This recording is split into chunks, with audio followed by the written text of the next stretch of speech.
ఎన్ని కూరలున్నా ఒక్క ముద్ద పచ్చడన్నం తింటే ఆ నోటికి ఆ టేస్టే వేరు. ఈరోజు మనం దోసకాయ పచ్చడి ఎలా చేయాలో చూద్దామా. ముందుగా ఒక బాండీలో నూనె వేసుకొని కొంచెం మెంతులు, దాంతోపాటు జీలకర్ర, మరి ఒక 2-3 స్పూన్ల వరకు ధనియాలను వేయండి. ఇది కొంచెం వేగాక ఎండుమిర్చి ముక్కలుగా చేసుకుని వాటిని కలర్ చేంజ్ అవ్వకుండా వేయించుకోండి. అంటే ఒక 1 or 2 minutes వరకు సరిపోతుంది.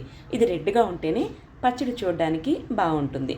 ఎండుమిర్చి వేగాక వీటన్నిటిని సపరేట్ తీసి పక్కన ఒక ప్లేట్లో పెట్టేసుకోవాలన్నమాట. ఇవన్నీ చల్లారాక మనం మిక్సీలో వేసుకోవాలి. చూడండి, ఈ ధనియాలు కలర్ చూడండి, రెడ్డిష్గా ఉండాలి. ఎండుమిర్చిని పట్టుకుంటే జస్ట్ అలా క్రిస్పీగా చేతికి తగలాలి. ఈలోపు మనం దోసకాయ ముక్కల్ని కట్ చేసి పెట్టుకున్నాం కదా, ఇలా ఈ సైజు వరకు చేసుకుంటే సరిపోతుంది. చూడండి, ఇలా చిన్న చిన్న ముక్కలుగా కట్ చేసుకోండి.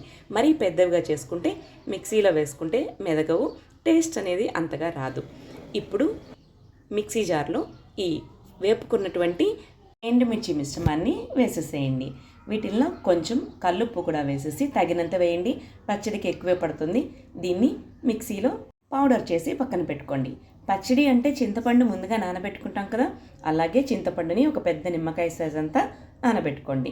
దీన్ని ఈ పౌడర్లో వేసేసి తర్వాత ఒక తిప్పండి. నెక్స్ట్ మళ్ళీ ఈ దోసకాయ ముక్కలు కూడా వేసి లైట్గా గ్రైండ్ చేయండి. కచ్చా పచ్చాగానే అక్కడక్కడ మనకు నోటికి దోస ముక్కలు అనేది తగలాలి. అప్పుడే దోసకాయ పచ్చడి టేస్ట్గా ఉంటుంది.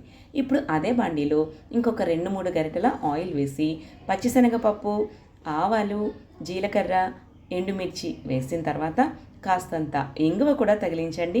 ఆ రుచే వేరనమాట. ఇంగువ ఫ్లేవర్ అనేది చాలా బాగుంటుంది, మన డైజెషన్ కూడా చాలా మంచిది.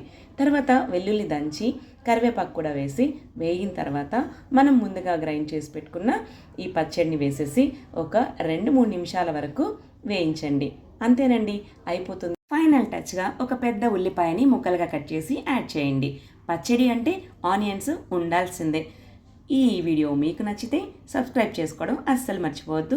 మీ ఫ్రెండ్స్ అండ్ ఫ్యామిలీ మెంబర్స్కి షేర్ చేయండి. మీ లైక్స్ అండ్ కామెంట్సే నాకు మోటివేషన్. మరో వీడియోతో మళ్ళీ కలుద్దాం. Bye bye.